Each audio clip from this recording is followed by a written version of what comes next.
UK June മുതൽ fruit picking time start ചെയ്യും. അതിന് നമ്മൾ നേരത്തെ ബുക്ക് ചെയ്യണം. ബുക്കിംഗ് ഇല്ലാതെ നമുക്ക് പോകാൻ പറ്റുന്ന ഫാമാണ് ഗ്രേവ്ലി ഫ്രൂട്ട് പിക്കിംഗ് ഫാം. ഇത് ഹിച്ചിനിലാണുള്ളത്. ലണ്ടനിൽ 40 മിനിറ്റ്സ് ഡ്രൈവ് ഉള്ളു ഇങ്ങോട്ട്. Free entry and free parking ആണ് ഇവിടെ ഉള്ളത്. കിഡ്സിനെ കൊണ്ട് വരുന്നവർക്ക് ഫുൾ ഡേ ടൈം സ്പെൻഡ് ചെയ്യാൻ പറ്റിയ ഒരു പ്ലേസ് ആണിത്. ഞങ്ങളൊരു 11 മണിക്കാണ് എത്തിയത്. അപ്പോഴത്തേക്കും നല്ല തിരക്കായിരുന്നു.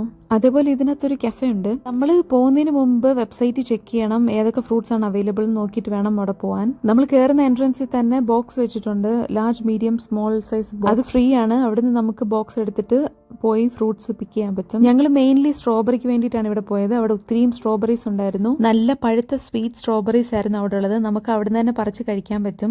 അതിലൊന്നും കുഴപ്പമില്ല. അതുകൂടാതെ അവിടെ ട്രാക്ടർ ടൂർ ഉണ്ട്. 2 pounds ആണ് അഡൽസിന്. നടക്കാൻ വയ്യാത്തവർക്ക് അതിൽ കയറിയാൽ നമുക്ക് ഫുൾ ഫാം ചുറ്റി കാണാൻ പറ്റും. സ്ട്രോബെറീസ് per kg 6 pounds ആണ്. അതേപോലെ റാസ്ബെറീസ് 12 pounds ആണ്. അങ്ങനെ ഞങ്ങൾ സ്ട്രോബെറീസ് പിക്ക് ചെയ്ത് തിരിച്ചു പോരുന്നു. അടുത്ത വീഡിയോയിൽ വീണ്ടും കാണാം.